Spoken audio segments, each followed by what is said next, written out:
Hi everyone, Yasas to another episode of Dimitra's Dishes. Today we're going to be making flat meat steak gyros. Now we're going to serve these either in a bowl over some delicious Mediterranean rice, or you could put this in a pita. I'm going to show you both ways.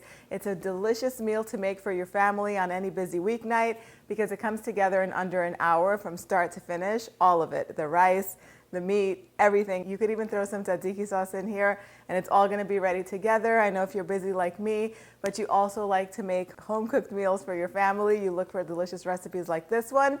And this one is not just for a busy weeknight, it's elegant enough to serve for a dinner party. Let's get started. I'm using 4 pounds of flat steak meat. Now you can use flank steak for this or skirt steak. This is very tender beef and it's less expensive than say like a ribeye or something like that. So it's really good to have on hand. I am doubling the recipe, so keep that in mind while you're watching this because I did get a big, huge chunk of this meat, of this steak. So I'm just gonna use it all because it's not gonna go to waste. This tastes even better the next day. You could warm it through and make pitas out of it, or again, serve it over rice in a bowl. All I did was I sliced it across the grain into some thicker strips, and then I put it in a big bowl where we're going to marinate it. So for the marinade, we're going to start with about 1/4 cup of really good quality olive oil, 1/4 cup of red wine vinegar. You can use balsamic or even white. This really helps tenderize the meat, and it also adds a little layer of tanginess, which is so delicious in this. A teaspoon of salt, but since this is a double recipe, I'm going to do 2 teaspoons of salt. Dried oregano, 1 teaspoon for half of the batch and 2 for this giant batch over here. Lots of freshly cracked black pepper. Garlic cloves, anywhere from 3 to 6, it's up to you. If you don't have garlic cloves or you want to add some garlic granulated powder, you could do that instead. And that's it. Then you just toss this all together. This can be marinated overnight in the refrigerator, or you could do this about an hour before you make it, or literally marinate it like this. Mix it up. You can make your rice, let this sit on the counter for a little bit, and then you can just pan fry it like we're going to do it in a little bit, and it's going to have loads and loads of flavor. I'm going to set this aside so I can make my rice. So I've made my Mediterranean rice pilaf so many times on this channel. It is our favorite rice pilaf in this house. I like to make it in my rice cooker because it's just so simple and easy, but there's definitely a way to make this on the stovetop in a regular pot, and I'll have those directions for you on the blog post. So in the rice cooker, I go ahead and I set it to the flash setting, so it's on a really high heat. Then just go ahead and put 4 tablespoons of butter in there. It could be salted butter, unsalted butter, whatever you like, with a cup of vermicelli noodles. Now, if you don't have the vermicelli noodles, you can use orzo pasta, or you could leave the pasta completely out of this recipe if you don't want to add the pasta to it. But basically, you're going to leave it in there for about 10 minutes. It can take up to 15 minutes or so until the pasta is nice and golden brown and toasted. Keep tossing it every now and then. Go in and mix it. And you might have to press the flash setting another time because the heat starts to die down after a little bit. You just leave it in there and you toast it up really well. Before you do that, though, you're going to want to soak 2 cups of basmati rice, however you say it. I rinse it really well first, 4 or 5 times under cold running water, and then I just set it in the bowl and I soak it for about 10 minutes while the vermicelli is cooking.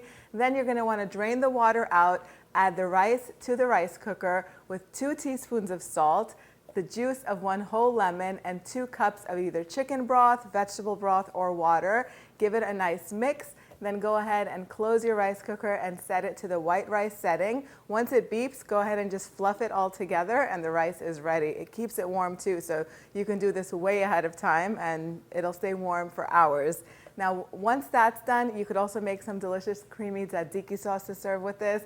Tzatziki is one of our all-time favorite sauces. It's a yogurt cucumber sauce that's super simple to make. It starts off with 1 English cucumber. You're just going to want to remove the peel. If you like the skin, you can just leave it on there. And then just grate it on a box grater. Set the shredded cucumber in a strainer and sprinkle some salt over it so that way the juices can just drain off and your tzatziki will be nice and creamy and not watered down. And in another bowl, go ahead and put 1.5 cups of Greek yogurt. You can add a little more if you want, with half a cup of sour cream. This is my mom's trick, and it adds lots of richness to the tzatziki. Then I like to add 1 or 2 grated garlic cloves. You want them to be finely grated so you're not biting into chunks of raw garlic, and a little bit of black pepper. Mix that all together. Then go ahead and squeeze any remaining juice out of your cucumbers so all the moisture can kind of come out, and add the cucumbers to the yogurt mixture. Mix that all together and it's ready. I like to set it aside, and I also like to put a couple of paper towels on top so they can continue to absorb the juices that the cucumber is going to continue to extract or release. Set it aside. I like to keep it in my refrigerator so it's nice and chilled. And now you have your tzatziki ready. Your rice is almost ready. All we have to do now is cook the meat. I also like to serve this with some pickled onions. I had some in the fridge, so I didn't have to make any, so I didn't record that recipe, but I did do that recipe on the channel a few months ago, and I'll put the link down below as well as on the blog post. Okay, so my favorite way to prepare the steak meat is on a cast iron skillet that's heating over medium-high heat. I'm just gonna do this in a few batches. There's no oil in it or anything like that. You just don't wanna overcrowd the pan, because then they're gonna steam instead of get that nice sear on them. We're just gonna cook these about 2 minutes on each side, and they're gonna stay really nice and tender that way. And I'm just gonna continue to cook this until all the steak meat is cooked. It's gonna take, again, about 2 minutes on each side. You don't wanna overcook them so that way they stay nice and moist and tender and juicy. I'll show you what they look like as soon as they're done. So the steak gyros are ready. Now, if you want to get a little bit more of like a sear on them, like a little bit of some crunchy bits, once you put the steak meat in the pan, don't touch it. Just set the timer for 2 minutes, let it cook on high heat, and just leave it alone. And the bottom part is going to get nice and a little bit crispy, and the top is going to stay nice and juicy. If you toss them around, they're not going to get that crispiness to them, so it's up to you. If you want to cook these in the air fryer, you could definitely do that. I'll put the directions on the blog post because I have done air fryer shawarmas and it's very similar. I just like the way they come out on the pan much better because they do get a little bit of those crispy bits and more flavor, if you ask me. I'm drooling because it smells so good.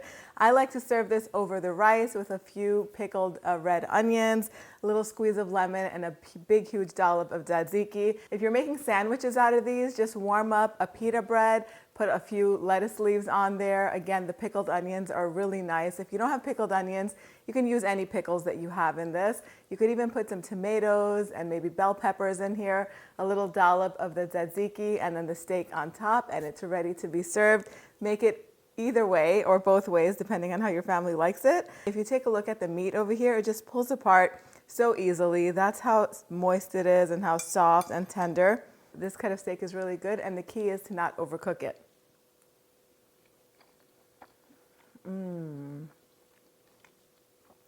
Out of this world delicious.